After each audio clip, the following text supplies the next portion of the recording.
Bonjour à tous.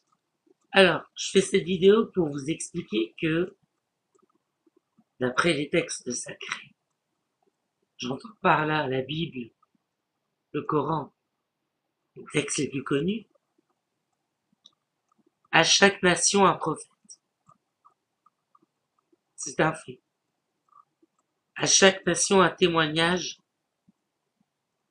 de Dieu et des histoires des prophètes qui ont été choisis pour apporter la bonne parole. Alors, ça nous emmène loin. Pour quelqu'un comme moi qui aime la recherche scientifique, philosophique et spirituelle, il y a de quoi se régaler dans des textes sacrés que les gens méconnaissent. C'est pourquoi il ne faut pas que vous soyez choqués si j'ai des références que vous ne connaissez pas. Au contraire, c'est très intéressant, puisque ma conclusion est la suivante. Il n'y a qu'un seul Dieu, et Dieu, c'est tout. Tout ce que nous connaissons, tout ce que nous voyons, c'est Dieu, même moi. Je fais partie de Dieu. Alors il y a des scientifiques qui calculent le nombre d'or, et ça, c'est pas une manifestation de Dieu? Bien sûr que si. Avant d'entrer dans les connaissances quanticiennes et tout ça, il est important pour quelqu'un qui a une quête spirituelle de chercher les infos quand elles sont incomplètes dans le texte canonique qu'on étudie. C'est mon cas. J'ai commencé par la Torah, le Coran, la Bible, et ensuite je suis arrivé à des textes tellement nombreux que je pourrais faire une longue liste. Je les étudie par fragments, petit morceau par petit morceau,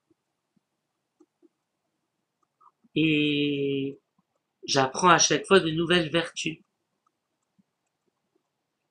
Les erreurs qu'ont fait les anciens, il ne faut pas les reproduire.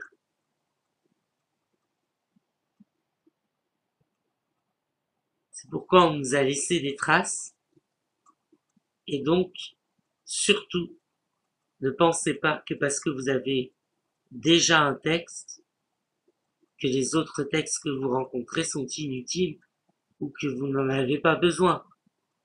Parce que le Seigneur peut dire une chose à un peuple, mais il peut en dire une autre. Globalement, nous avons traduit 10% de l'ensemble des textes sacrés du monde, la partie visible de l'iceberg. Et on est de plus en plus surpris des détails qu'il y a dans ces textes sur les contextes de l'époque, de connaissances qu'ils ne pouvaient pas connaître à l'époque parce qu'on ne les avait pas encore inventées, ce qui fait que euh, l'existence des dieux existe. Enfin, du moins, on a pris des personnes pour des dieux. Moi, c'est ce que je crois. Je crois en Dieu, mais je pense qu'on a pris des personnes qui avaient une technologie avancée pour des dieux. On a découvert des batteries électriques, des pièces tellement profondes, pleines de fresques, que pour les dessiner des fresques, il a fallu une lumière électrique en Égypte, la vallée des rois. Il n'y a aucune trace dessus. Et le système de miroir fonctionne pas. Donc il reste beaucoup de mystères. Ce qu'on sait est peu comparé à ce qu'on ignore. C'est pourquoi il ne faut pas juger.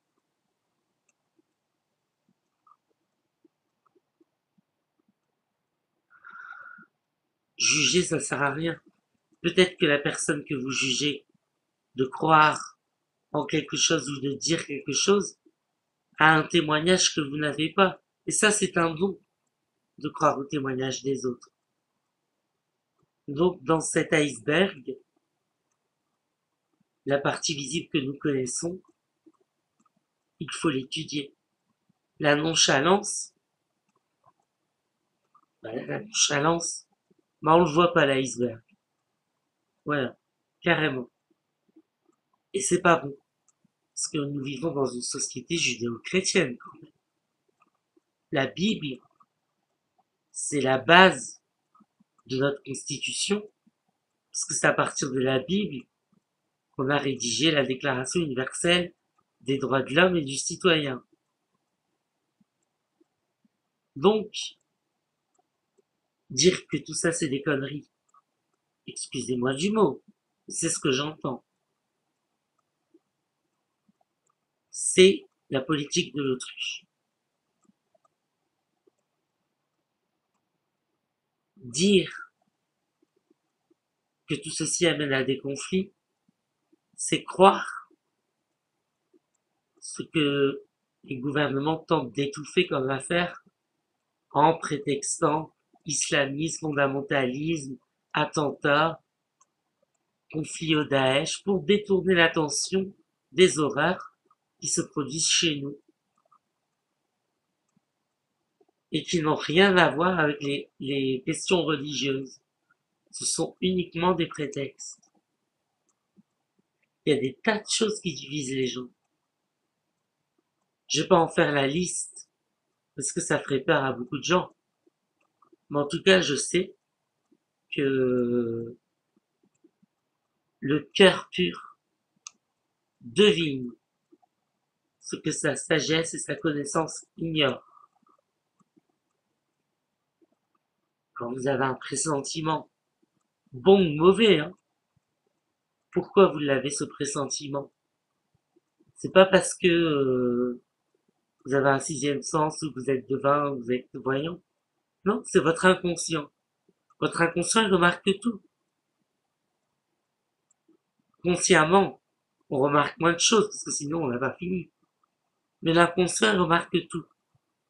Et donc l'inconscient sait qu'il a remarqué ceci, cela, ceci, cela, ceci, cela, que consciemment on ne sait pas, donc on a un pressentiment positif ou négatif, et il vaut mieux le suivre.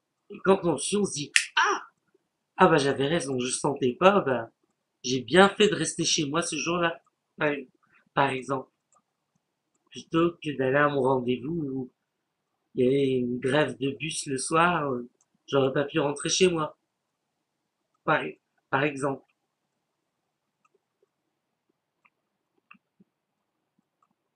En tout cas, quoi qu'il en soit, on nous cache rien. Tout se sait. Un conflit qui traverse le monde actuellement et une crise économique. Et il faut pas perdre la foi. Il faut garder l'espoir. La, la perte de la foi, la perte de l'espoir, le désespoir sont très mauvais pour l'émancipation de soi. Au contraire, il faut être optimiste. Il faut voir l'avenir avec confiance. On va remonter la pente. C'est déjà parti pour.